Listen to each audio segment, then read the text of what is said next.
মেনুর পরে যে অপশনটি রয়েছে সেটি হচ্ছে লোগো। তো এই লোগো সেকশন থেকে আমরা আমাদের ওয়েবসাইটের জন্য লোগো চেঞ্জ করতে পারি। প্রথমে রয়েছে লোগো অ্যালাইনমেন্ট, লোগো কোথায় যাবে, লেফট, সেন্টার বা রাইট। তো আমাদের বাই ডিফল্ট এখানে লোগো অ্যালাইনমেন্ট লেফট আছে, তো লোগোটা লেফটেই থাকুক। আমরা যদি চাই লোগোটাকে সেন্টার বা রাইটে নিতে পারি, বাট এখানে লেফটটাই ওকে। লোগোর মার্জিন, ওপরে ডানে নিচে বামে কত পিক্সেল মার্জিন, এখানে দেখতে পাচ্ছি ওপরে দেওয়া আছে 31, নিচে দেওয়া আছে 31, ওকে। এখানে যা আছে সেটাই পারফেক্ট আছে। এরপর রয়েছে লোগো ব্যাকগ্রাউন্ড, লোগোর জন্য কোনো ব্যাকগ্রাউন্ড আমরা দিতে চাই কি না। তো আসলে লোগো তো নিজেই একটা ইমেজ, তার জন্য আসলে ব্যাকগ্রাউন্ডের প্রয়োজন নেই। এরপর বলা হচ্ছে logo custom link URL. By default একটা লোগো কিসের সাথে লিঙ্ক করা থাকে, ওই ওয়েবসাইটের হোম পেজের সাথে লিঙ্ক করা থাকে। আমি যদি এই লোগোটাকে ক্লিক করি, আমি এই ওয়েবসাইটের হোম পেজে চলে আসব। কিন্তু আপনি যদি চান যে না, আমি এটাকে হোম পেজ না অন্য কোনো কাস্টম পেজের সাথে লিঙ্ক করাবো, তাহলে আপনি সেখানে সেই লিঙ্কটি দিয়ে দিবেন। এরপরে রয়েছে ডিফল্ট লোগো, লোগো চেঞ্জের অপশন। এখানে ডিফল্ট অ্যাভাটার লোগো দেওয়া আছে। আপনি যদি এখানে চেঞ্জ করতে চান, এখানে আপনি রিমুভ করে আপলোড করতে পারেন। তাহলে আমি যদি এটাকে চেঞ্জ করি, এখান থেকে আমি রিমুভ দিব, হয়ে গেছে, রিমুভ হয়ে গেছে। এবার ডিফল্ট লোগো এখান থেকে আপলোডে দিব। এখানে আমরা আপনাদেরকে দেখানোর সুবিধার্থে আগে থাকতে অনেকগুলো ইমেজ এখানে মিডিয়া লাইব্রেরিতে আমরা অ্যাড করে নিয়েছি, কারণ বারবার ইমেজ আপলোড করতে বেশ সময় লাগে, ঝামেলাদায়ক কাজ। তো এখান থেকে আমরা যদি কোনো লোগো চুজ করতে চাই, তখন এখানে একটা লোগো আছে, ধরুন এই লোগোটাই আমি দিব, দিয়ে সিলেক্ট করলাম, তাহলে আমাদের লোগো চলে আসবে। এখানে যে আমাদের লোগোটা চলে আসলো। তারপরে রেটিনা ডিফল্ট লোগো, অর্থাৎ রেটিনা মানে কি, ডিভাইস, অর্থাৎ যেগুলো অ্যাপলের ডিভাইস, যেগুলো অনেক বড়, সেটার জন্য ডাবল সাইজের লোগো লাগবে। তো এখানে ডাবল সাইজের লোগো কোনটা আছে, একটু বড় সাইজের লোগো দিতে হবে। এখানে দেখি লোগোগুলো, এখানে যে 425 বা 189 দিলাম, আমরা যে কোনো একটা লোগো আপাতত এখানে দিলাম, দিয়ে সেভ চেঞ্জ করছি, করে আমরা রিলোড দিই পেজটা। এই যে আমাদের লোগো চলে এসেছে। আসলে এটা অনেক বড় সাইজের লোগো দেওয়া হয়েছে, দ্যাটস ওয়াই এটা এরকম। আপনি এখান থেকে সাইজ মেনটেন করে যদি ছোটো সাইজের লোগো দেন, এখানে দেখি ছোটো সাইজ কোনটা আছে, এই যে 200/89, এখানে ছোটো সাইজের লোগো আমরা দিলাম, দিয়ে এখানে সেভ চেঞ্জ করছি।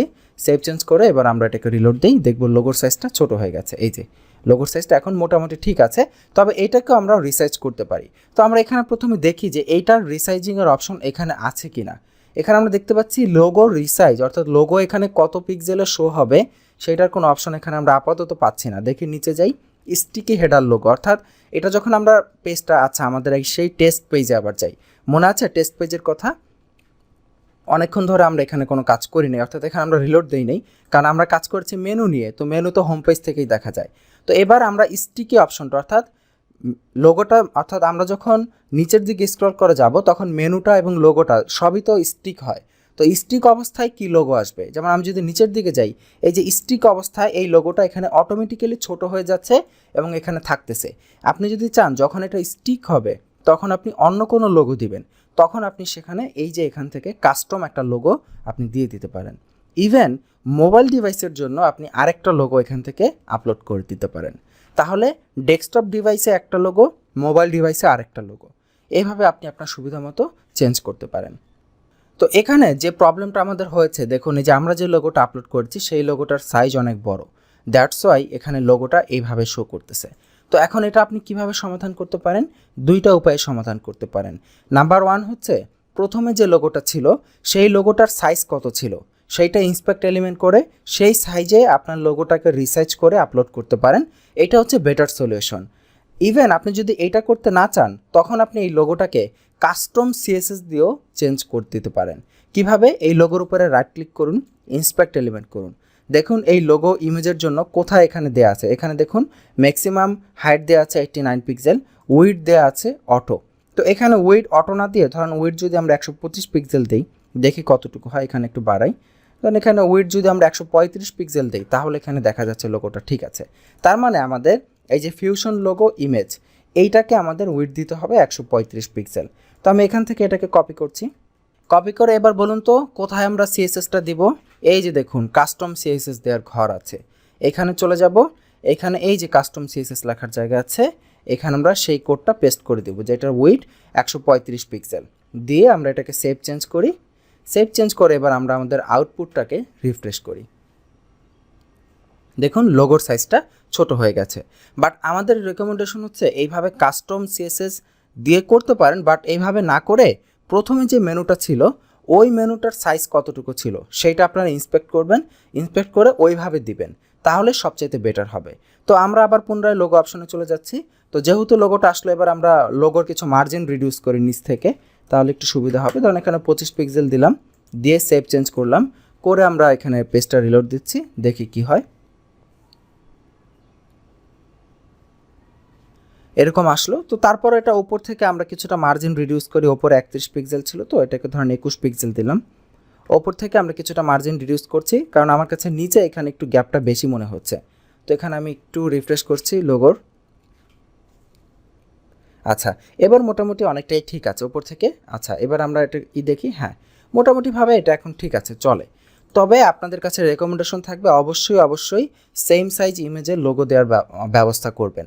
আমরা কিন্তু সৈফা থিম কাস্টমাইজেশনে দেখেছি যে ইমেজের সাইজ কিভাবে চেঞ্জ করতে হয়। তো আপনি যদি না দেখে থাকেন, সেখান থেকে দেখে নেন। পেন টুল ব্যবহার করে খুব সহজে ইমেজের সাইজ চেঞ্জ করা যায়। আপনার ক্লায়েন্ট আপনাকে যেই লোগো দিবে, সেই লোগোর সাইজটা আপনি চেঞ্জ করে এইভাবে আপলোড করবেন, যাতে করে আপনি ক্লায়েন্টের লোগোটা এখানে সঠিক সাইজে ব্যবহৃত হয় উইদাউট ইউজিং কাস্টম সিএসএস। আচ্ছা, তো এবার নিচে চলে যাচ্ছি, স্টিকি হেডার লোগো আছে, এগুলো তো আমরা দেখে ফেলেছি। ওকে, এরপরে কি আছে? এরপরে রয়েছে ফ্যাব আইকন। তো আমরা ফ্যাব আইকনে চলে যাচ্ছি। ফ্যাব আইকন তো আপনারা জানেন যে আসলে ফ্যাব আইকন কী জিনিস। এই যে এখানে যে আইকনটা দেখাচ্ছে, এটা আপনি চেঞ্জ করতে পারবেন। তো ফ্যাব আইকন এখানে দেখুন রেকমেন্ডেড সাইজ দেখাচ্ছে 16x16 অথবা 32x32 এরকম সাইজের ইমেজ। তো আমরা এখানে আপলোড করছি। এখানে কি আমরা আসলে কোনো ফ্যাব আইকন আপলোড করেছিলাম? না, এখানে কোনো ফ্যাব আইকন আমরা দেখতে পাচ্ছি না। তো আমরা এখান থেকে আপলোড করতে পারি। এখান থেকে সিলেক্ট ফাইল থেকে ইমেজের ভেতর থেকে এই যে একটা ফ্যাব আইকন আছে, তো এটা আমরা এখানে ওপেনে দিচ্ছি। ফ্যাব আইকনটা চলে আসলো।